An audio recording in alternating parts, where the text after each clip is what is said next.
Hello friends, 331 days of war.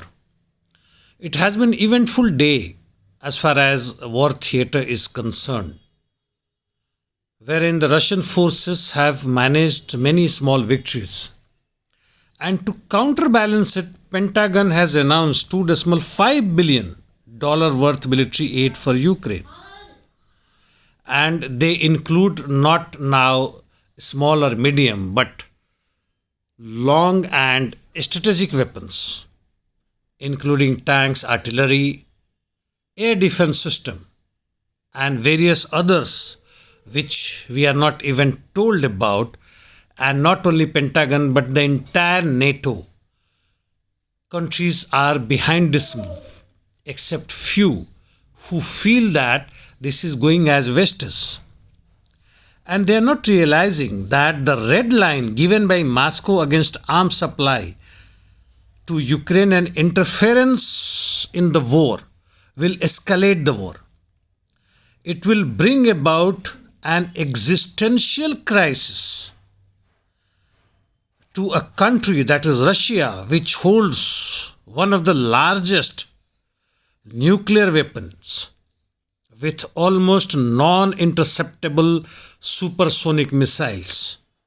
And this is, I will call it, a self-harakiri by the European Union. Now coming to ground in eastern war zone, in Bakhmut area, Kleshcheevka has finally fallen to PMC, one of the most fortified zone. And it is learned that PMC is moving further forward west and northwest towards Ivanoskoye. Russians have gained towards even in and out of Bakhmut and surrounding, and heavy fight is going on Paraskovievka and Blago Detnoye and Krasnaya Hora directions. Seeing the resistance by the Ukrainian forces in and around of Bakhmut and its outskirts and few other places which I named, we can safely say that the Ukrainian forces are not less motivated. They are fighting to safeguard every inch of their terrain, but losing against the Russian artillery and equally committed Russian forces. In Donetsk also, Russians have claimed to move to advantageous position, and it is learned that the Pentagon is looking forward to attack Crimea. Let us see what comes forth. In north, in Swatovo direction, Ukrainians carried out a relatively heavy offensive but was stopped by the Russian artillery and other warfare means, while Kupiansk and Liman direction counter battery operation continues.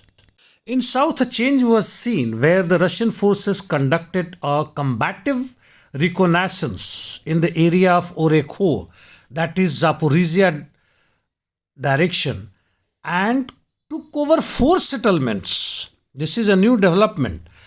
And a simultaneous attack was carried out from southwest and southeast of Orekhov to isolate it from the rest of the Ukrainian forces, and first line of defense was broken before capturing this area.